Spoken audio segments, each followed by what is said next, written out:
በስመ አብ ወወልድ ወመንፈስ ቅዱስ አሐዱ አምላክ አሜን። ሰላም አምላክ ይብዛልኩም። ዛሬ አዳር ተከታተልቲ ከመይ ቀኒኩም ከመይ ሓደርኩም? ኣነ እግዚአብሔር ይመስገን ደሓን እየ። ሎሚ ክቡራት ኣሕዋተይ ከምቲ ልሙድ መንፈሳዊ ፅሑፍ ሒዘ መፅእ ኣለኹ። ኩሉ ግዜ መንፈሳዊ ፅሑፍ ሒዘ ዝመፅእ ኣነ እውን እዚ ካብ ማሕበር ኣምፅዮ እምበር ባዕለይ እውን ስለዘየተግብሮ እዚ ግን ከተግብሮ እግዚአብሔር ኣምላክ ይሓግዘኒ፣ ንኩልና ይሓግዘና።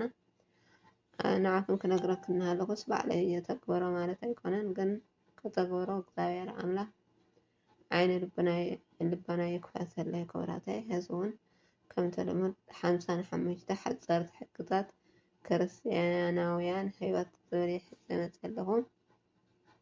ሰናይ ምክትታል። ሰላም እግዚአብሔር ኣምላክ ምስ ኩልና ህዝቢ ክርስትያን ይኩን እምበኣር እዚ ሕግታት ብሓደ ክርስትያን ኣብ ሂወት ክገብሮ ዘለዎ ሕግታት እየን። ቁፅሪ 1 ኩሉ ግዜ ምስ ክርስቶስ ኩን። ቁፅሪ 2 ክትደልዮ ከለካ ዘይኮነስ ከም ዓቅምካ ጸልይ። ቁፅሪ 3 ብዘይ ምቁራፅ ብድስ እትፍፅም ናይ ጸሎት ስርዓት ይሃለውካ። ኩሉ ግዜ እትፍፅሞ ናይ ጸሎት ስርዓት ይሃለውካ። ቁፅሪ 4 እግዚአብሔር መሓረኒ ክርስቶስ ትብል ጸሎት መዓልታዊ ደጋግም። 5 ኣእምሮካ ነፃ ክኸውን እንከሎ ምእንቲ ክትጽልይ ብቃልካ ዘጽናዕካዮ ሓፂር ጸሎት ይሃለውካ። ቁፅሪ 6 ክትጽልይ ከለካ ስገድ። ቁፅሪ 7 ጽቡቅ ምግቢ ብዓቀን ብላዕ። ቁፅሪ 7 ናይ ቤተ ክርስትያን ናይ ጾም ሕግታት ሓልው። ቁፅሪ 9 መዓልታዊ ብስቅታ ተሕልፈሉ ግዜ ይሃለውካ። ቁፅሪ 10 ብሕቡእ ናይ ግብሪ ሰናይ ስራሕ ግበር። 11 ቀጻሊ ብስሩዕ ኣብ ቅዳሴ ተሳተፍ።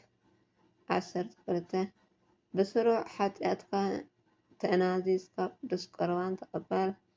ቁፅሪ 13 ዝርብሸካ ሓሳባትን ስምዒታትን ኣይትቕረብ፣ ገና ካብ መጀመርትኡ ኣወግዶም። 14 ኩሉ ግዜ ሓሳብካን ስምዒትካን ንሓደ እሙን ሰብ ኣካፍል። 15 መጽሓፍ ቅዱስ ብቀጻሊ ኣንብብ። 16 ሕልፍ ኢልካ ጽቡቕ መጻሕፍቲ ኣንብብ። 17 ምስ ቅዱሳን ሕብረት ፍጠር። 18 ተራ ሰብ ኩን። 19 ምስ ኩሉ ትሑት ኩን። 20 ኣብ ገዛካ ንጽህናን ስርዓትን ሓሉ። 21 ጥዑይ ተገዳስነት ይሃለውካ። ይቅርታ እንግሊሽ የላታ ይፈለጥክዋን እመንኩ። 23 ኣብ ሓደ እዋን ንሓንቲ መዓልቲ ንክፍለይ መዓልትን ጥራይ ክትነብር ፈትን። ይቅርታ 23 ክደግመየ ኣብ ሓደ እዋን ንሓንቲ መዓልቲ ንከፍል መዓልትን ጥራይ ክትነብር ፈትን። 24 ኩሉ ግዜ ሓቀኛ ኩን፣ ብቀዳምነት ምስ ገዛ ርእስኻ። 25 ብንእሽቶ ነገር ኩሉ ግዜ እሙን ኩን። 26 ዕዮካ ኩሉ ፈጽሞ ብድሕሪኡ ረስዓዮ። 27 ነቲ ኣዝዩ ከቢድን ዘሸግረካን ነገራት ቅደም ግበሮ። ንህልው ኩነታት መክቶ። 29 ብኩሉ ነገር ኣመስግን። 30 ኩሉ ግዜ ሕጉስ ኩን። 31 ተራን ሕቡእ ባህልን ንእሽትን ኩን። 32 ናብ ገዛ ርስካ ጠምት ኣይትስሓብ። 33 ሰብ ክዛረበካ እንከሎ ስማዕ። 34 ንቁሕን ኣስተባህልን ኩን። 35 ብዛዕባ ነገራት ካብ ትግብኦም ንላዕሊ ኣይትዛረብን ኣይትሕሰብን። 36 ዘረባካ ንጹርን ቀሊልን ጽኑዕን ቀጥታውን ይኩን። 27 37 ይቅርታ ሓሳባት ምሕሳብ መመርማርን ምስልሳልን ሕደጎ ንናይ ቀትሪ ሕልሚ ዝዓይነቱ ሕሳብ 38 ስጋውን ዝሙታውን ነገር ገና ካብ መጀመርታኦም ህደመሎም 39 ኣይትማርር ኣይትጉረምርም ኣይትዕዝምዝም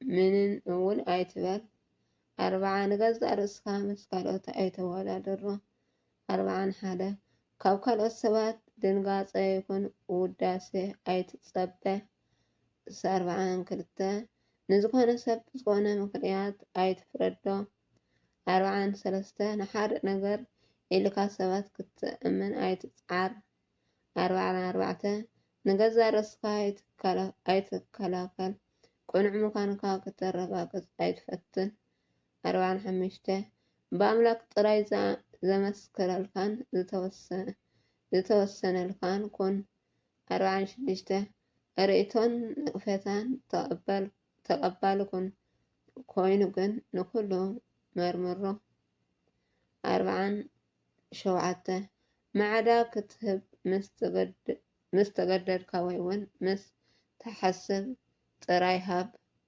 48 ሰባት ባዕሎም ክገብርዎ ዝኽእሉ ወይ ዝግብኦም ንስኻ ኣይትግበረሎም 49 መዓልታዊ ሕንቆቕን ቀበጥበጥ ዘይተሓወስ ንጥፈታት ይሃሉካ 50 ምስ ገዛእ ርእስካ ምስ ካልኦት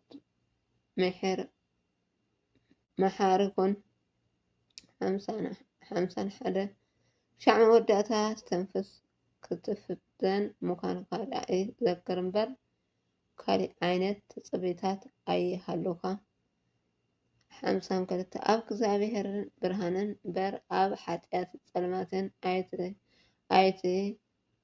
ኣይተትኩር 53 ካብቲ ናትካ ድክመት ንላዕሊ ምሕረት ኣምላክ ዓብይ እዩ እሞ ኩሉ ግዜ ንዘጋጠመካ ፈተና ውድቀትን ሓጢአትን ብሰላም ተፃወሮ 54 ንድሕሪ ወዲቅካ ቀልጥፍ ኢልካ ተንስእ እሞ ከም እንደገና ጀምር 55 ሓገዝ ከድልየካ እንከሎ ከይሓፈርካን ከይፈራሕካን ሕተት ንዚ ክንገብር ቅዱስ እግዚአብሔር አምላክና በቸርነት ድንግል ማርያም በአማላድነታን ቅዱሳን መላእክቲ በተራዳእነቶም ቅዱሳን አባታት በጸሎቶም በረከቶም ርድኣቶምን ኣይፈለየና አሜን አሜን። ስለ ቃሉ ናይ ቃል ባለቤት እግዚአብሔር አምላክ ክብርን ምስጋናን ይሁን።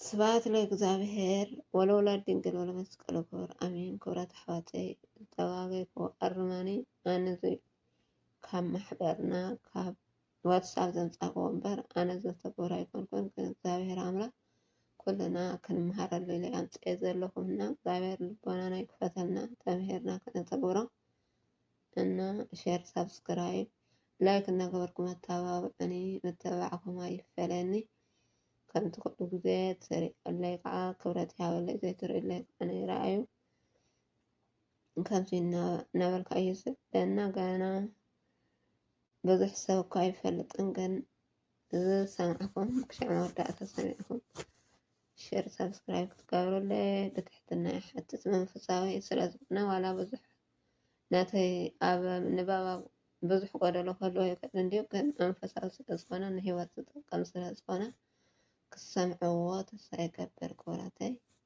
ብነፃነት ዝጎደሎን ብኣፍትካን መላእክቲ ዓረምሎ ስብሐት ለእግዚአብሔር ወለወላዲቱ ድንግል ወለመስቀሉ ክቡር